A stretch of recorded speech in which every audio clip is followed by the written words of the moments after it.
Sa Surala, South Cotabato, kalaboso ang isang 22 anyos na estudyante sa kasong rape. Ang blotter mula kay Geneza Garcia.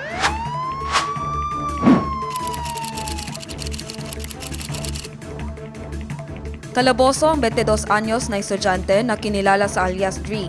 Inaresto ito alas 5 ng hapon, 20 ng Marso sa Barangay Sentrala ng Bayan sa bisa ng warrant of arrest na inisyo ng RTC 12th Judicial Region Branch 44 Surala, South Cotabato na may petsa na March 18, 2025. Walang inirekomendang piyansa ang korte sa kaso. Kabilang din ang suspect sa top 10 most wanted person regional level at agad itong dinala sa CIDG South Cotabato PFU office sa Coronadal City para sa proper disposition at processing. Geneza Garcia, iMinds Philippines.